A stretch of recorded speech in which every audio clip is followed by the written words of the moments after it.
Heute geht es um eine Sagengestalt, für dessen Schutz man einen grausigen Preis bezahlt. Folgt mir, wenn ihr euch traut.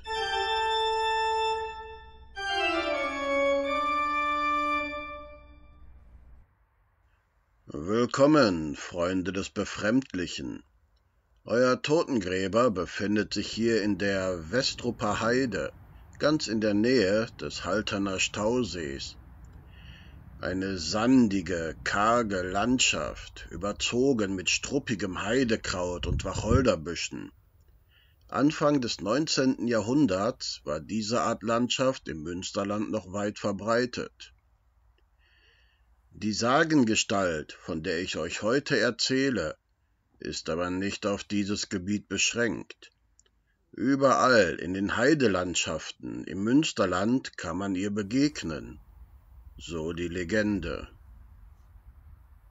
Es heißt, an stürmischen Abenden geht in der Heide der sogenannte Heidemann um. Sehr groß soll er sein, geradezu gewaltig.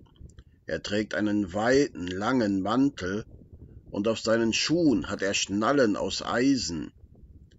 Gerät eine junge Frau an einem dunklen Abend in die Heide, kann sie dem Heidemann begegnen. Mit großen Schritten kommt er auf die junge Frau zu und nimmt sie unter seinen Mantel. So geleitet er sie über die Heide. Dabei sagt er kein Wort. Am Rande der Heide gibt er den Frauen einen Kuss und lässt sie gehen. Zugegeben, bis hierher eine recht freundliche Legende. Aber wir sind noch nicht am Ende. Es heißt, jede junge Frau, die dem Heidemann auf diese Art begegnete, wäre am nächsten Morgen tot. Woher der Heidemann kam oder was seine Gründe für sein Tun sind, ist nicht mehr überliefert. Realistisch gesehen handelt es sich wahrscheinlich um eine Kinderschreckfigur aus einer Zeit, in der man dachte, Kindererziehung funktioniert am besten, wenn man den Kindern eine höllische Angst einjagt vor allem, was sie nicht tun sollen.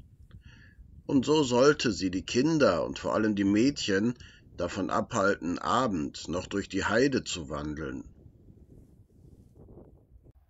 Die bekannte Dichterin Annette von Droste-Hülshoff schrieb Anfang des 19. Jahrhunderts ein Gedicht über den Heidemann.